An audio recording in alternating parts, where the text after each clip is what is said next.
All right, so hi everyone. Welcome to Python 101. So this is the first day of this session, brought to you by the Robotics Academy. So my name is Manvik. I am in my third year of high school, so I'm in 11th grade, and I've been coding in Python for a long time now, at least like 5 years or something. But yeah, I'm excited to share with you guys like why Python is so cool.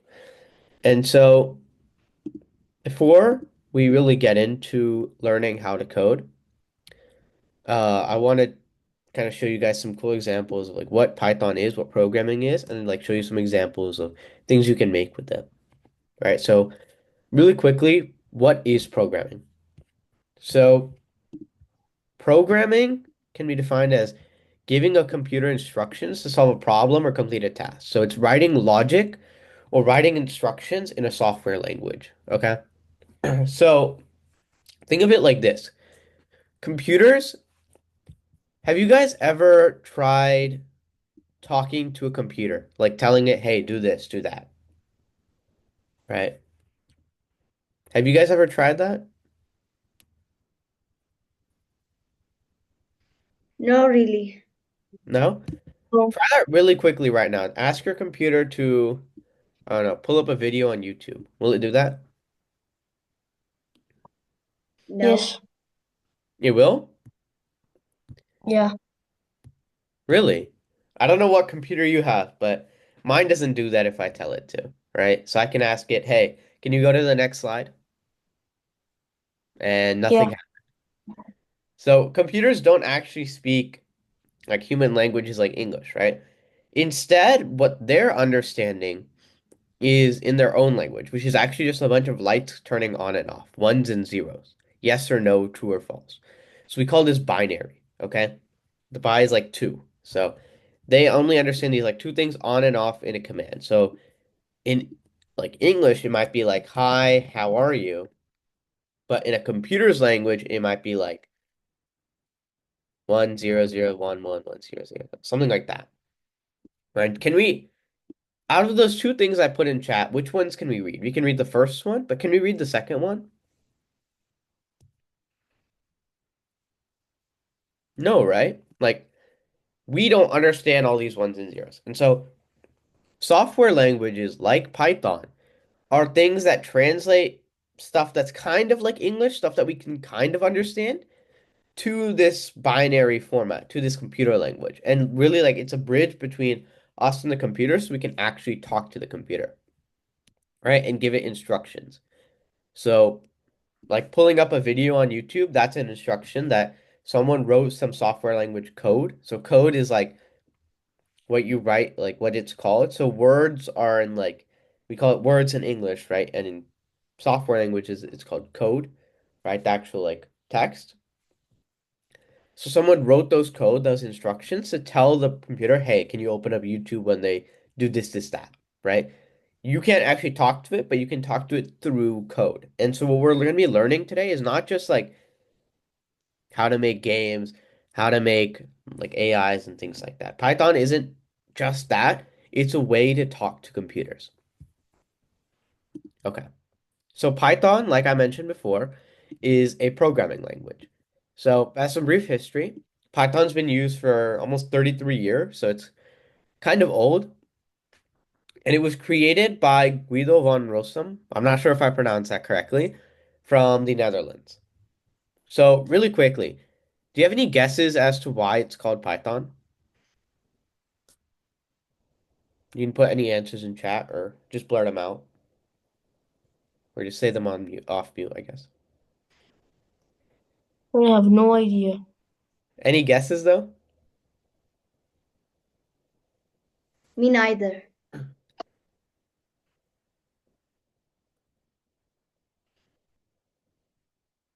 Any ideas? Why could it be called Python?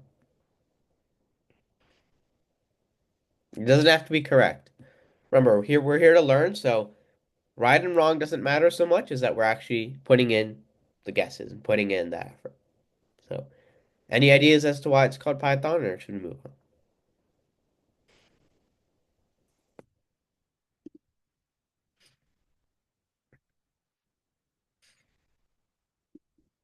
All right. So looks like we don't have any ideas. So a lot of people might think it's based off the snake, right? The Python snake right there.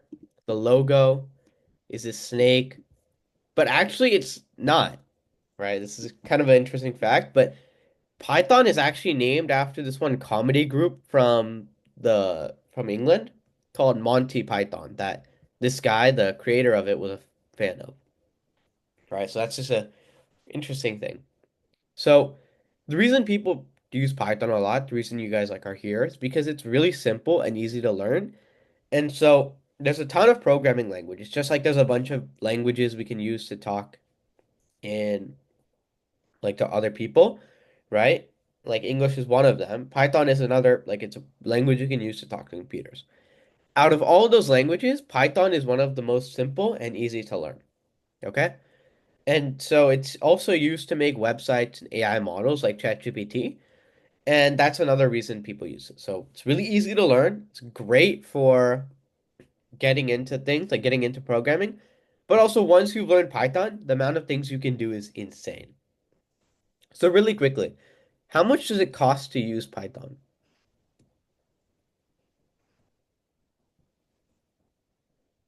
What's the price that it is to use Python?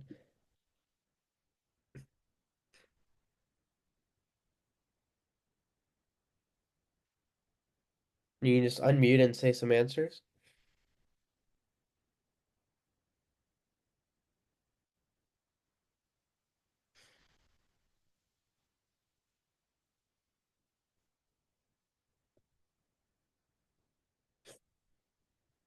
No ideas? All right. So, oh, yeah? Open source of software to Yeah. open. So, what does that mean? What's the price? It's free. Exactly. Python is free. So, another great thing about it, we just saw some like two great things about it. It's easy to learn, simple. It has tons of play ways we can use it. Third thing is that it's free. So, to get into programming, all you need is a computer, which you guys are in the Zoom meeting, so you already have that, and you don't need anything more, right?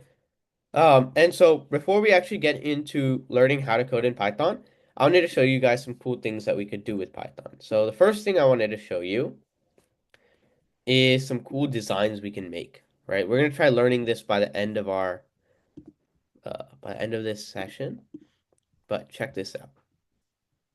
So right now I'm in Google Colab, which you guys may have seen from the video I sent, but this is the way we're gonna be coding in. We'll get this set up in a couple of minutes, but this thing is called Turtle. This is one type of Python coding that lets you make cool designs. So it's asking me for the size. I'm gonna say about 50.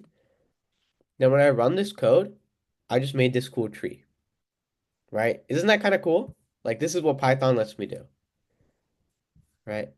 Or I could do, let's do 100. Let's make a bigger tree. And now when I run it, it's a bigger tree. Is that kind of cool?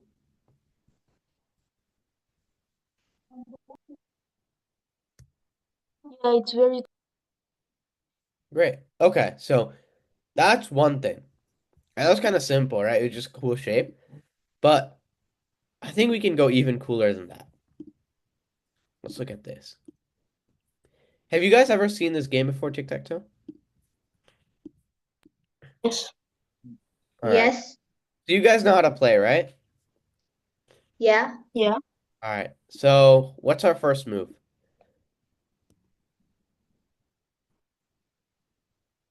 We're the X player, so we're gonna be going first.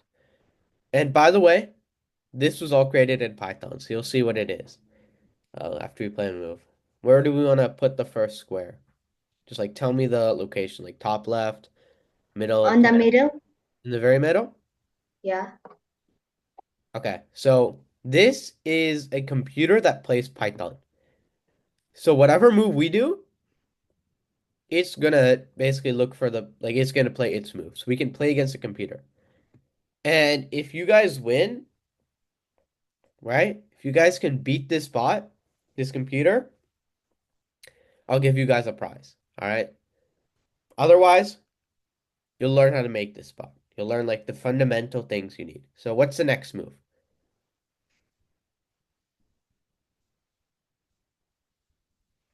You just played it in the top left. Where do we want to go? Top right. All right. So just block that. What's next? Left in the middle. All right. So it went there. It blocked our next one.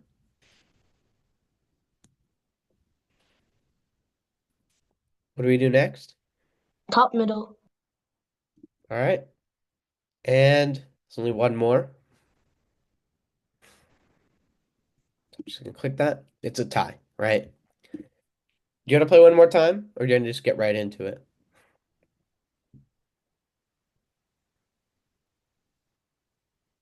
Let's try one more time. All right. So what's the first move gonna be? In the middle. Middle again? Okay. Do you want to try switching up our strategy this time? Because it played the same exact move again. So what are we doing next? Bottom middle. All right. Top right.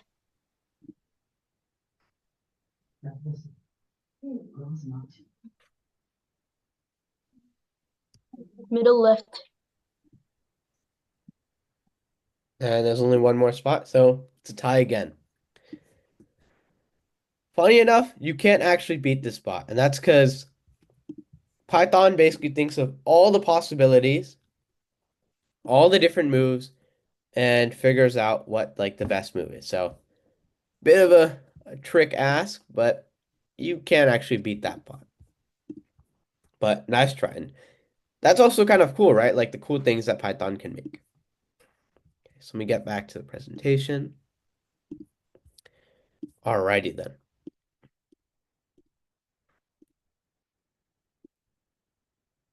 Oh, okay. So I mentioned before that we're going to be using Google Colab to code in Python. So Google Colab is like a website you can access that basically lets you code in Python. Uh, and because the thing is, like, either you can install it on your computer and go through this annoying setup process, or you can just get Google Colab, which lets you do it in like gets you set up to code in like 2 minutes or something. 2 minutes is like the worst case scenario. So really quickly, Jupyter Notebook has code in cells, and that's like the eFiles of Jupyter Notebook setup. So there's gonna be some cells that you can code in, and we'll see that as we go through it. But all you really need is an email to use it. And so let's just get set up with Google Colab. All right. So I want everyone to go to this link.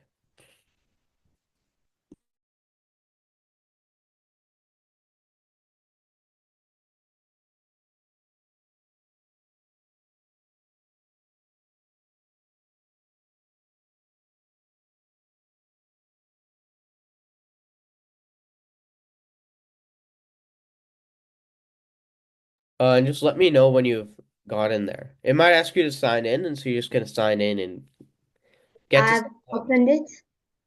All right. Does it look like this now? No. All right. What's it look like? What's it asking?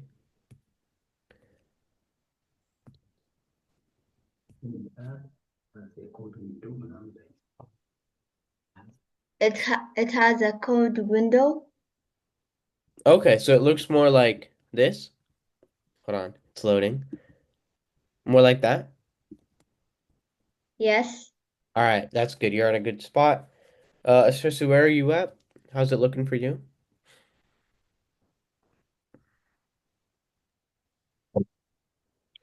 It says welcome to Google Colab. Okay, so you're more like, oh, what did I do? You're like this. Yeah. Okay, so hit new notebook in the bottom left, that blue button.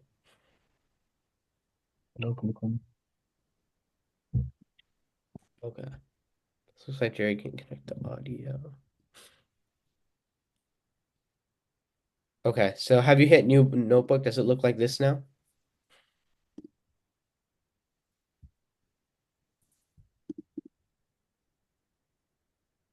No, it says that there's an error. What error popped up? Loading error. Hmm. Okay.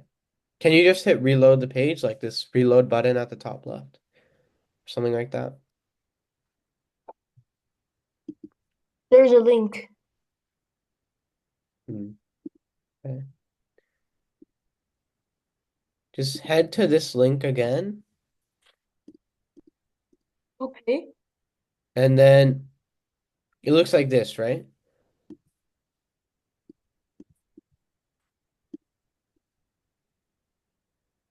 Or should looks like this, writing new notebook. And it'll go to something like this. Yeah, it's loading. Okay, that's good.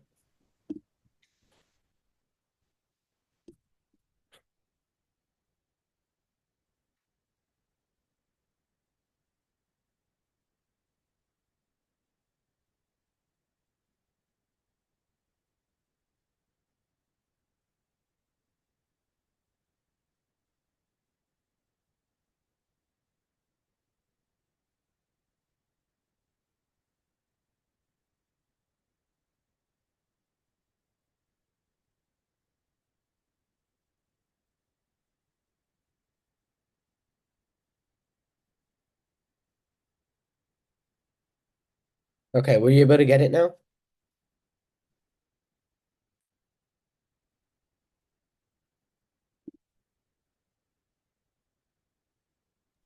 It's not opening for me.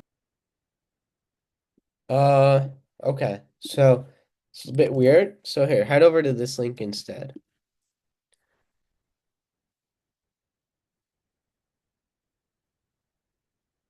Does this one work?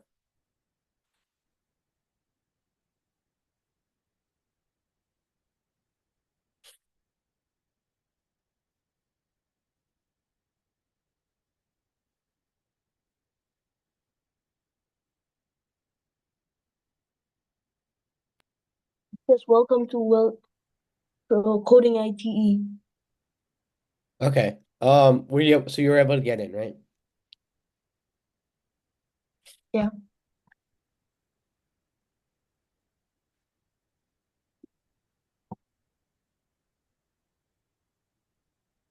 Okay. So what I want you guys to do to make sure it's all working, in the coding area, so I'll show in this one and then I'll show online IDE too. Type out print and then parentheses. Oh, just one set. Then hit these quotation marks and hello world. Okay. Hit that play button for Colab. For online IDE, it's gonna look like print hello world. And we're gonna scroll down and hit run. Okay. So make sure it says like hello world here. That's kind of slow. And hello world here. Does that work?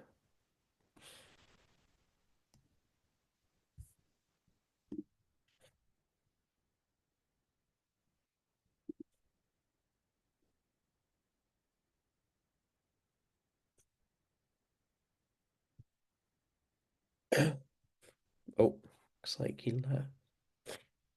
Reta, were you able to get it to work like this?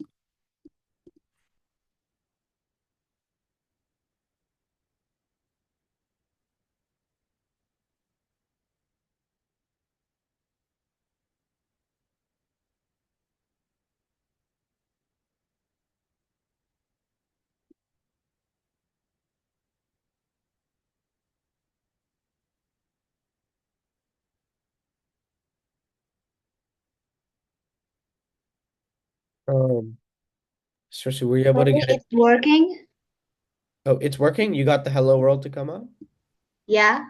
All right, great. Yeah. Seriously, were you able to get it too? Yeah. All right. So that's looking good then. So let's get kind of into it. So we now know that Python is working. Okay. So our first program, So we just did this actually, but we're going to create a new notebook, which we already did. We're going to create a new cell. So really quick, I'm going to go over that. In Jupyter Notebooks, which you can see by IPYNB at the end. So Python has .py, .py, whereas Jupyter Notebook has IPYNB. There's this thing called code cells. So I can like add code cells. And these let me like write different parts of code here. And then of course I can just delete them with that trash can on the right. We only need one code cell for today, so keep it simple. But the reason we're using Google Colab, even though it's a little more complex, is that in the future, if you want to do more with Python, Google Colab is great for that. It has tons of different ways you can build off there. And with Online ID, it's much simpler. It's just you write all your code here, you hit run, and then everything runs. So it's gonna be simple. So we can see new notebook, run that, and it prints out hello world. So let's start off with learning about what input is. So input is information that the user gives to the code for it to use. Okay? Have you guys ever played a video game before? Yeah. Right? Okay. So, you know how there's like controls, like maybe some buttons you press or things like that, and then like your character moves or whatever?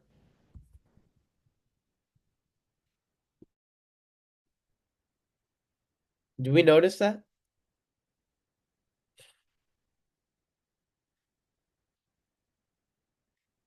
Or think back to that tic-tac-toe we were playing. When I clicked on the square, like then it showed up, right? Like it showed up with the item, Yeah, it did. right? So what that's called is it's called input. Input is, like I said, it's information we're giving to the code for it to use. So we are the user, we're using the code. And so what we're doing is the information we're giving is like, which square do I want to play, right? Where do I want my character to go? What do I want to search up on Google, right? What Zoom meeting do I want to join? Things like that. Those are all input. And the way we get that in Python is by writing input and parentheses, okay? So what that does is it lets Python take in some information. So let's see what that kind of looks like in code. Oh, and if we put quotes inside the parentheses, like we did with that hello world print statement, right? Right here, the quotes. If we put quotes inside of this input, then Python will give the user some instructions while it's asking for input. Let's try that out really quickly. So basic input, we put that in. We run that code, and it has this text box right here. So I can put in hello. And now Python, Google Colab will tell you what you inputted. It'll say hello. Online ID won't tell you anything. It's a little less stuff, but I put input, I run it, and then it just has like this like cursor here, so I can put in hello, and the code ends. Were we able to get input working?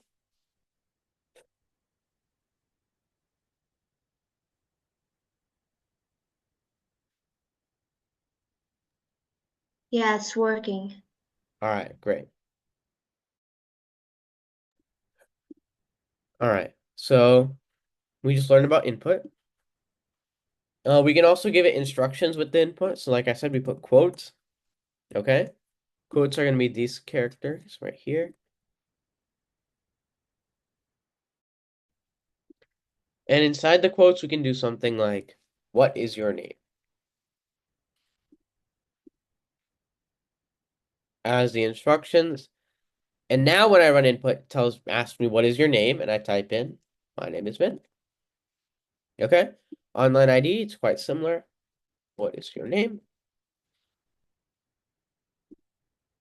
And this time it asks me what's my name. I put in Manvik, and then the code ends.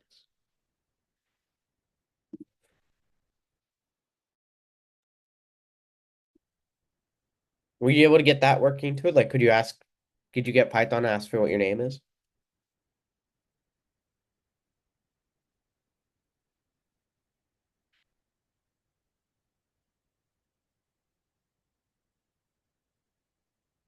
Also, I know that we started a little late today because of the issues. Do you guys want to go a little bit over just to finish up the content, or do you want a hard stop at 10 p.m.?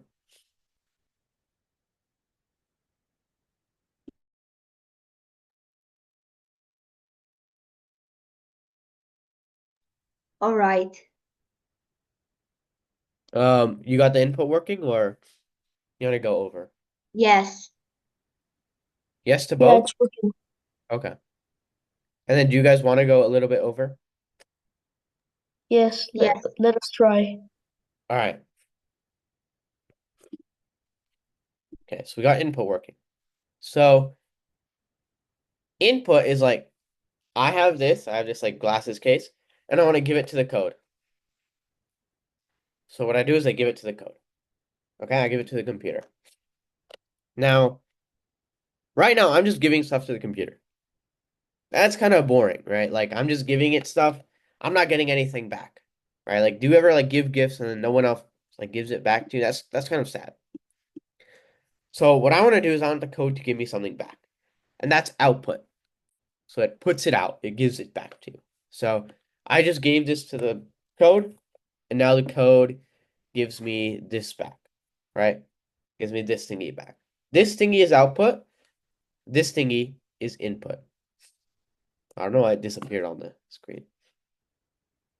So turns out we already learned how to do output in Python.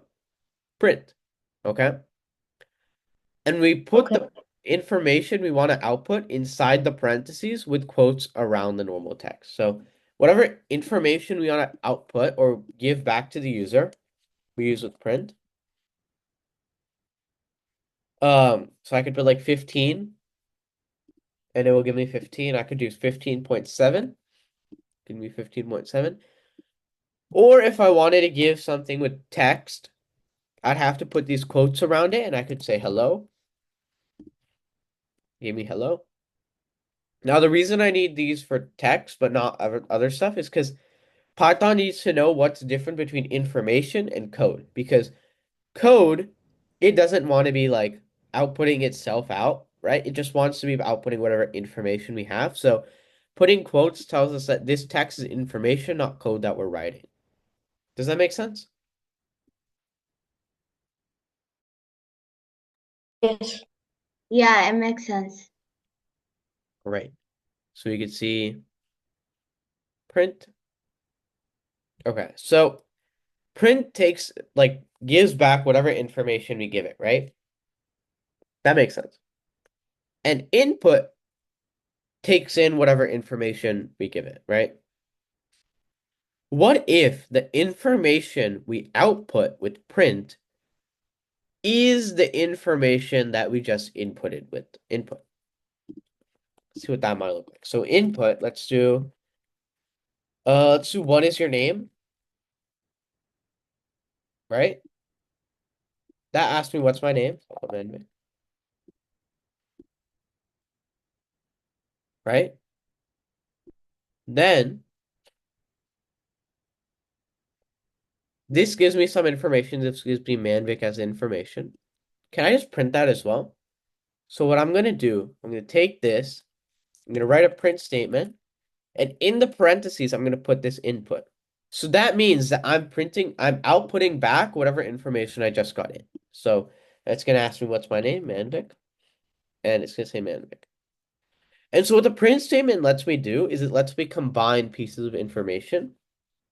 Well, one thing we know is it can take an input and do that, but also lets me combine pieces of information by using a comma.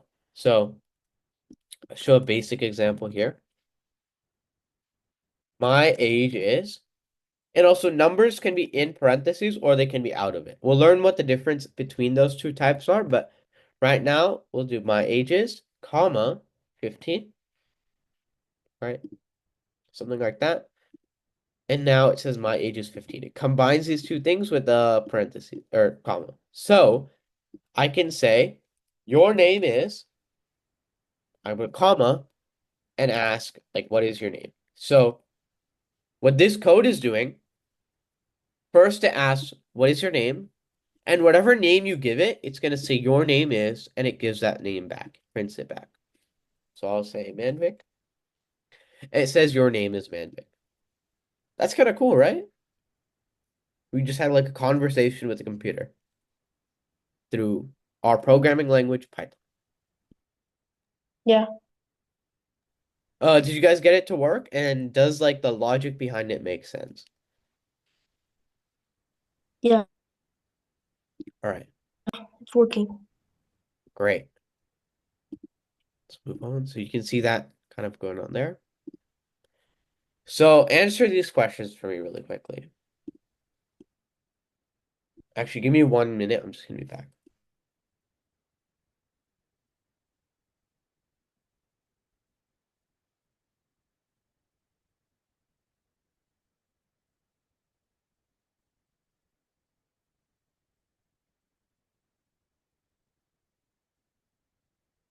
2 minutes.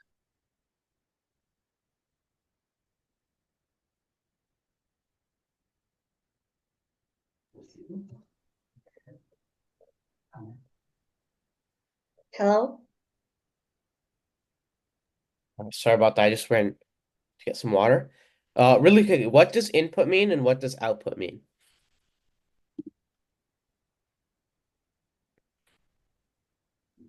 Let me answer. Yeah. You don't have to Information raise. Yeah.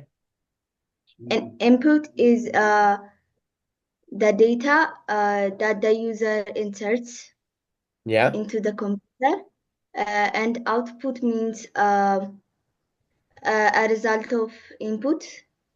Great. That's perfect. Or output doesn't have to be just from input, but it is like it's information that it gives back, right? So do you want to also answer? And also, you guys don't have to raise your hands or anything. Like when I ask a question, just feel free to unmute and give the answer. Okay. Do you also want to So add anything or? Oh yeah. so input means anything that we give the computer, and output means anything that the computer gives us. Yeah, that's a great simple way of putting it. All right, so you guys both, looks like you guys all know what input and output are. So yeah, information the user gives to the computer, outputs information the computer gives to the user. So now let's go over to variables, okay? Do you guys know about variables in math? Yeah.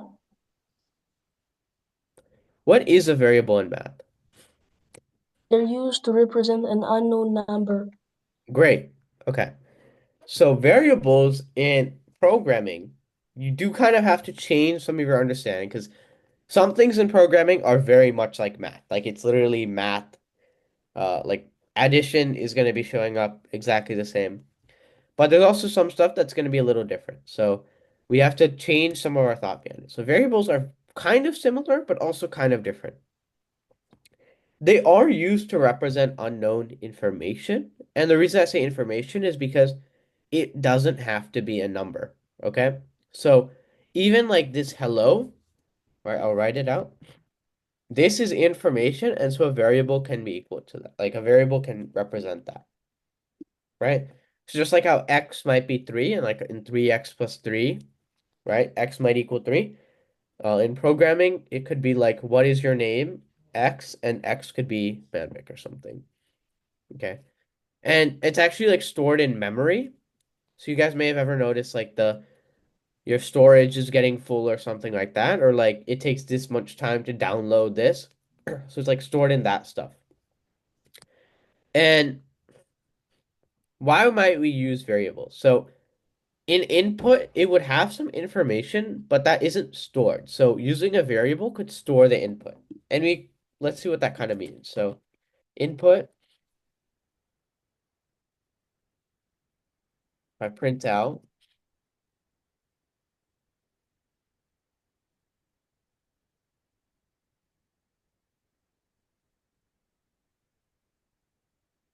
now what happens here is like I'll put in Manvik, but that information is not stored, so we can't use it again, right? There's no good way, and we can't print out that my name is Manvik. So variables, the way we create them is we have the name of the variable. So in this case, the variable name could be name, age, height. It can be almost anything. And in a little bit, we'll kind of learn what different constraints there are on variable names. And we can set it to like these different types of values. So we can put this quotes, right? And put text inside or put anything inside actually. We could do a number or we could do a number with a decimal point. And we could print that all out. So I'll do name, Manvik, and I can print out name. Okay? So in this case, I'm just printing on, and notice right now the name is code, right? It's variable code. So we don't put quotes around that because right now we are using code. We're not using information. So that's that. And we can see that even if I go later in the program, that's still stored. Oh, yeah? Question? Why don't you use quotation and print name? Yeah, so name is that code or is that like data? Code? It's code, right? So quotation marks are for data, right? The data is Manvik. The information is Manvik, right?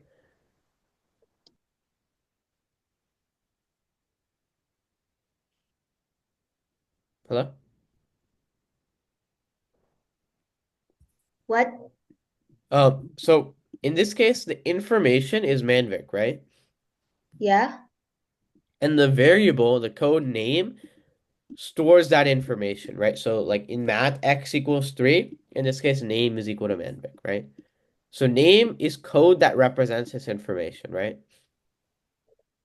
Yeah? So in a print statement, only information that we're directly putting is going to have quotes.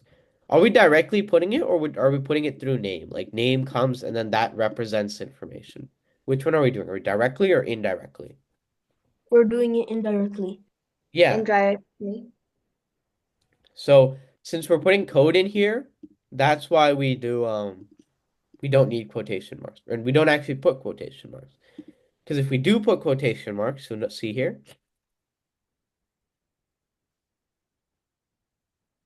Python doesn't think it's a variable, right? It thinks it's just information, so it prints out name, like the actual word name, rather than printing out uh, the variable. So yeah, that was a great question. So don't use quotation marks with variables. Okay. So we knew age is 25, height is 5.7, things like that, right? And information, there's a lot of ways we can get that, but we saw that information can be gotten from input statements, right? So, oh, what if I set the information from the input statement equal to the variable name? I'm just going to delete this code block. Um, wait, Retta, do you still have a question or are you going to lower your hand?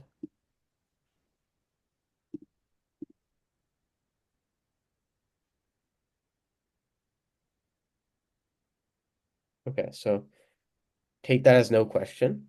But look, so we have the variable. We set it equal to the information we got as input. And so it's then when we can, now we stored that information as a variable and we can use it. So I can say your name is name.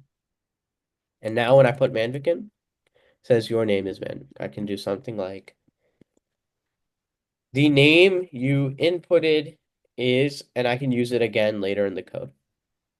So now, boom, your name is Manvik. The name you inputted is Manvik. Pretty cool, right? Variables. Another thing we can do is change what a variable is assigned to. So if I have two variables, name one and name two,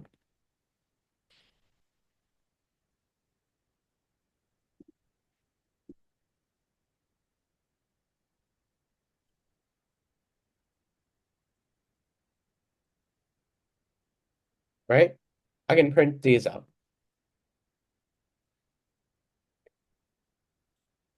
Okay, so it says Alex Max. Now, What I can also do is I can set the information associated or represented by one variable, so let's say name one, and I can set that to the information represented by the second variable. So what this is doing, like name one is equal to name two, right? It's saying name one, I want you to change what information is there. I'm going to set the new information equal to whatever name two represents. And name two represents Max. So what is name one now going to be? So initially, name one and name two printed out would be Alex and Max. Now, what do you think it's going to look like?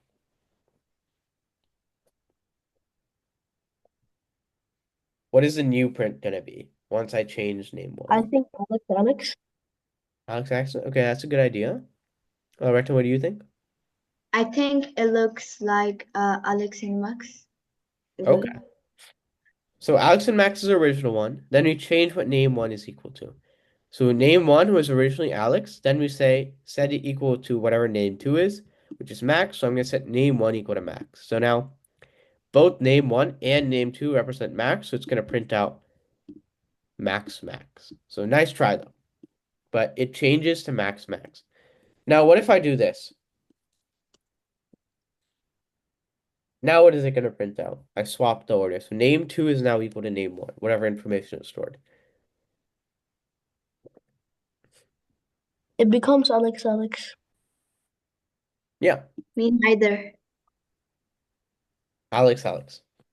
So good job with that. Uh, I mean, you guys understand it, right? And then, yeah. So there's a lot of weird rules with how you can name variables. So I can do like lowercase, I can do capital, I can do underscore, but I can't have like a question mark in the variable name. I can't start a variable name with the number, things like that. So it's a lot of weird rules. And I'm not going to teach them because, to be honest, I don't actually know all the rules. So I think I'm going to simplify it, and this is the easiest way to think of it. If there's a red line, that means the variable name doesn't work. So what a red line represents is an error. Okay? So an error is when something's wrong with the code. Like maybe you said it wrong or things like that. Like a grammar error, right? So instead of saying like my name is Manvik, I might say name is my Manvik. Does that make sense? It doesn't, right? There's an error in that sentence, right? There's a grammar error. So in this case, in code, there could be an error. So in this case, it's like the name is not, that's not a word. I can't say like agudugudugu. And that's not a word in English because it just isn't. So there's an error in that sentence. So you can see that these red line ones don't work. That's the easiest way to explain which variable names work and which ones don't. Now, let's see. One other thing you have to notice is that variable names are case sensitive. And so what that means is that name and name are different from each other. Because, so it sounds weird when I say it, but you'll see when I write it up. Name, let's say, is equal to Mac. Oh,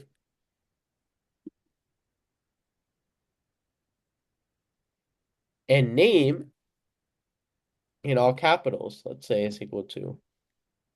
Now, if I print these both out, you see that it prints something out like differently because everything matters. So capital N and lowercase n are not the same, and so these aren't the same variable.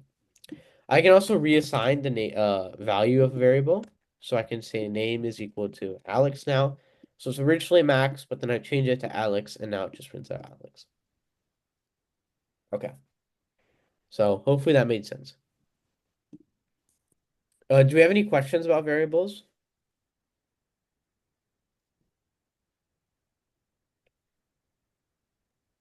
Why can't we put question marks in the front of the variable? Um, to be honest, I don't actually know. That's just a weird rule Python has. It doesn't like that. And so if it doesn't like that, we can't do it. Like in English, there might be some weird rules with talking, right? Like why is like sometimes if I put like an E at the end of a word, then I don't actually hear the E when I speak it, right? So it's like, I don't get why that happens, but it happens and we gotta follow it. Does that answer your question? Yeah, it All right. does. Any more questions? Otherwise, let's get into what is a variable. What's the answer to that question?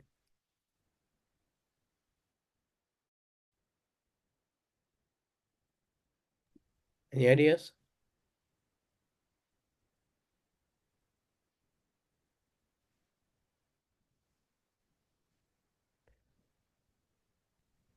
A variable is a name or something that represents something.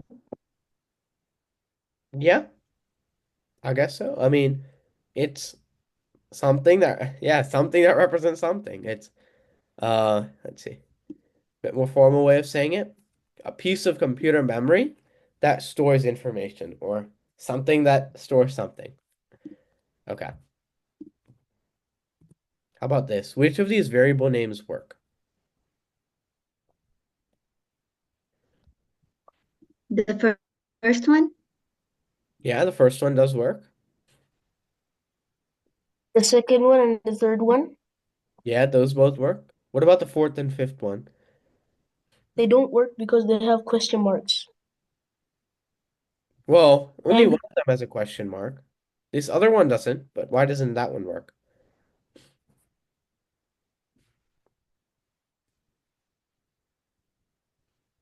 because it has a hyphen. Yeah, but how did we figure that out? I didn't teach that rule. I didn't say that hyphen means it can't work. Like, how'd you figure out that it's not going to work? Because it has a red line. Yeah, simple as that. If it has a red line, it's not going to work. If you get an error for it, it's not going to work. Okay, so you guys seem to be masters at variables now. So let's get into data types. This is a bit more interesting. So, how many of you guys have ever seen like a toy like this?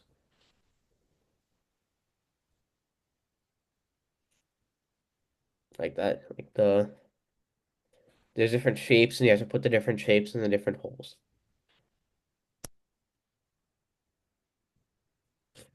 maybe text number, Sorry? maybe text number. Um, for this toy, or like I don't know if you guys can see my blue like dot, but the toy that has like different shapes and you have to put the different shapes in like their corresponding holes. Like the square goes in the square hole, the circle goes in the circle hole, like that. Have you guys ever seen something like that? Yes, Yeah, All right. So I can put the square in the square hole, right? That works out. Can I put the square in the circle hole though? no, no, And why is that? because it doesn't fit. Yeah. A square isn't a circle, so it just doesn't fit. It doesn't work. So similarly, there's some data types, or actually, can I put the circle in the square hole? Have you guys ever tried that? no. Actually, if the circle is like, say the circle is smaller than the square. So I have a square like this big and a circle like that big. Okay? Will the circle go inside the square hole? It If it will is go. small, yeah. It will, right? It's not going to be a perfect fit, but it will go through. So similarly, that's kind of how data types work in Python. So data types are the different types of information that the code deals with. So I think someone mentioned before, like text is one, numbers are one. Actually, numbers can be split up further into numbers without a decimal point and numbers with the decimal point. But we'll see what those are in a sec. And normally, data types is like the square can only go in the square hole, right? The circle can only go in the circle hole. But there are some that kind of overlap, right? Like We'll see that in a bit, but some numbers can be, they're both the number with the decimal point and like without a decimal point. Like if the decimal point is zero point 0, there is a decimal point, but it's basically like there isn't. And so there is a bit mixing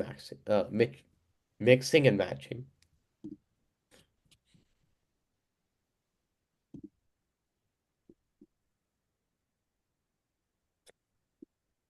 Okay. And every value or every piece of information in Python has a data type it's a part of. So the first one is going to be integers. So they're whole numbers or any number without a decimal. If I don't see a decimal there, it's an integer. And if it's a number, of course. So we can see 5, -3, and 0 are all integers because there's no decimal point. So yeah, we can see here. And the way that you'd see the data type of a piece of information in Python is you look at the type.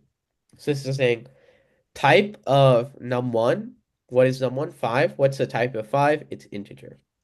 So what other examples of integers can you guys think of?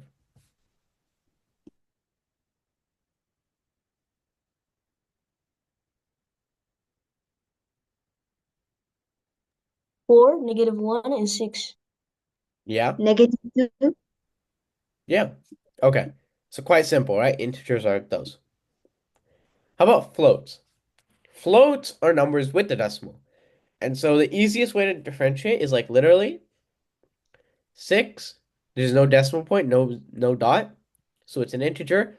This is also 6. Like I said, like it kind of uh, it's technically equal to the same value, but the data type is technically different because there's a period here, there's a decimal point here, and so it's a float. Okay? And the way we represent the decimal in Python is like conforming to like the US standards of just using like a period. So I know some countries do use a comma, but Python just uses period. So here's some more examples: -2.1, 0.0, and 5.7. They all have decimal points, and so they're a float. Can you guys think of more examples?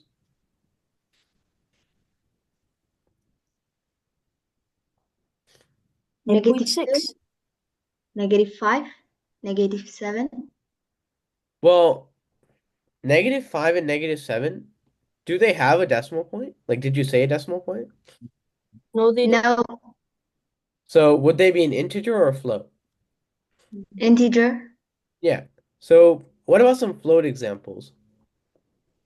Or how could we turn those numbers into a float? 6.9. 6.9 is one?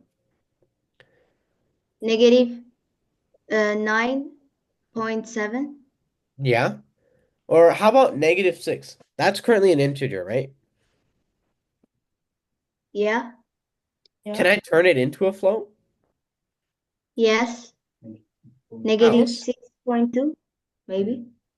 Yeah, but I want it to be equal to the same exact value. Is 6.2 equal to 6? No. I want it to be exactly the same. Can I turn it into it? Like, what do I add after the So just decimal? make it a 6.0. Exactly, right? So Point negative zero. 6.0. Yeah, great. Does that make sense? Yes. All right, does that make sense? Yes. All right, great. Okay, and then the last one is strings, and this is a collection of letters, numbers, symbols, or literally anything you can make with your keyboard can go into a string, right? So the way that you tell Python it's a string, because like there's some any te like I said, like you have to differentiate between information and code, and so the way you show that is through quotation marks. So hello is a string if it has quotation marks. Whatever this is a string if it has quotation marks, and 1, 2, 3, 4, if that's surrounded by quotation marks, that's also a string. And so, like I said, like numbers can be either but without quotation marks or with quotation marks, and whether or not the quotation marks are there determines if it's a string or an integer. Does that make sense? Yeah. Great.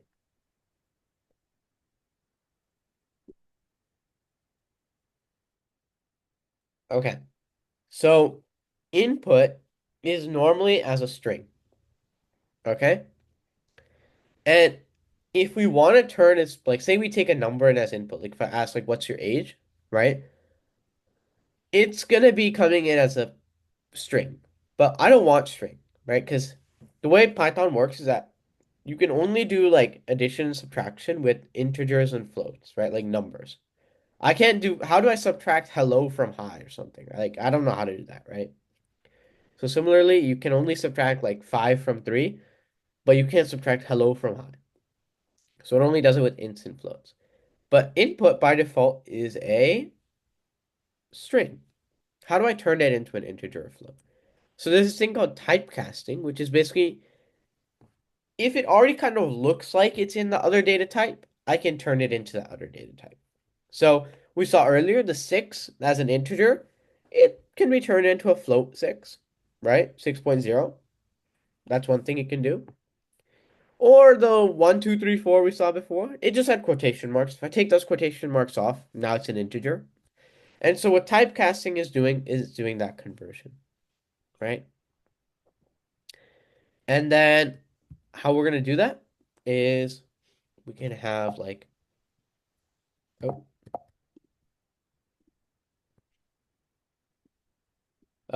we can just put integer like int, float, or str around it in parentheses and put whatever information we're going to convert into that. So if I have like var1 is equal to 6, and I say var2 is equal to float version of 6, and var3 is equal to the string version of var1, sorry, it's var1. Then I could print out the types of all of these, and you'll see that it's going to go integer, float, and string. And alongside that, I'm also just going to print what it's going to look like.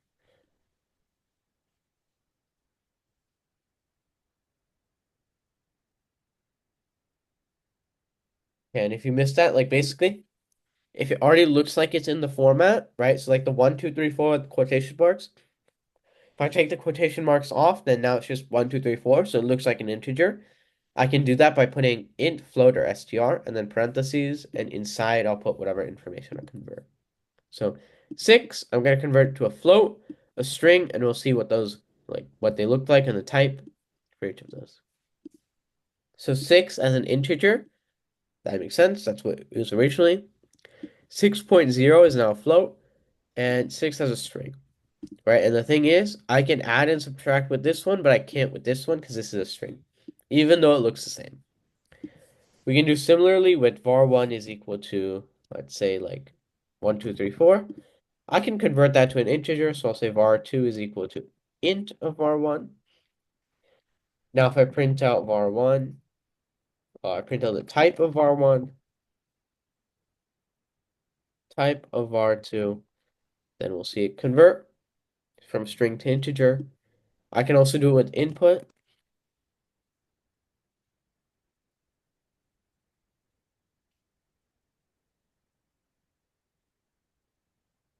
And then if I print out the type of both,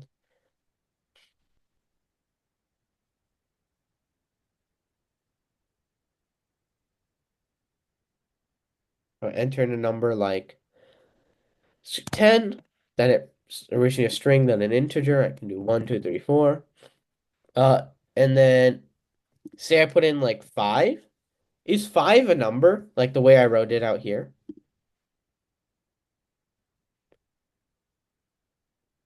No, it's a word. It's a word, right? So do you think it's going to convert or is there going to be an error? No. Error, right? So yeah, that's an error. It can't switch. Now, what if I have a float? What if I put in a float? Like 5.7. Can I turn something with a decimal into an integer? Does that work? No. No, right? And so yeah, that doesn't work out. But say I set this to 5.7 originally, right? So I can't do a string that looks like a float to an integer.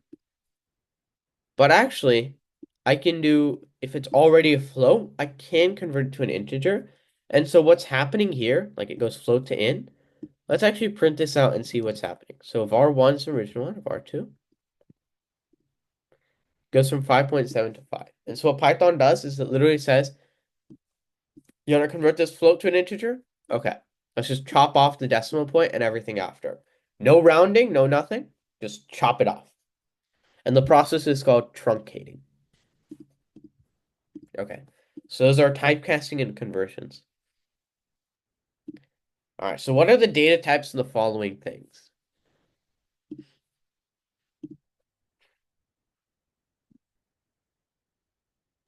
Uh, 1.3 is a float.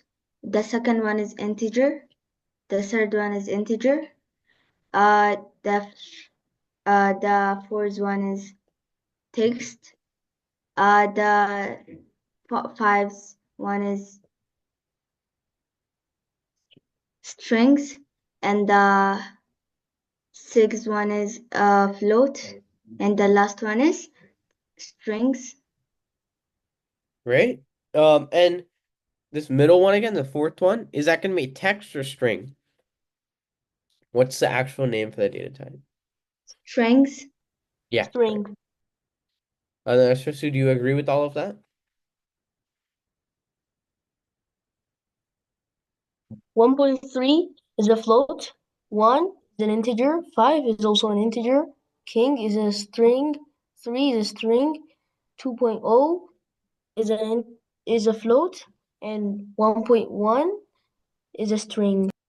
Okay, so it looks like you guys mastered data types as well. That's great to hear. So, yep, you guys were 100% correct. Okay, so that's all we're gonna go over for today. And then remember that tomorrow we're gonna have a class at the same time, so 9 p.m. And hopefully everyone can make it. Oh, and Jerry, it looks like you got your audio working. So that's great to see. But basically, if you guys wanted to recap anything or cover anything again, check out our website, the Robotics Academy, and in courses we have Python 101. So currently what we covered up to was basic data types. And you can see that there's some quizzes here that basically check out like everything we covered. This isn't going to be like a serious quiz, like your grade doesn't depend on it or anything. It's just make sure that you understood all the stuff. So as an assignment for like till tomorrow's class, what I want you guys to do is review all the content up to basic data types and complete all of the quizzes. Does that sound good? And Okay. Okay. and Jerry, can you hear me around? Yeah.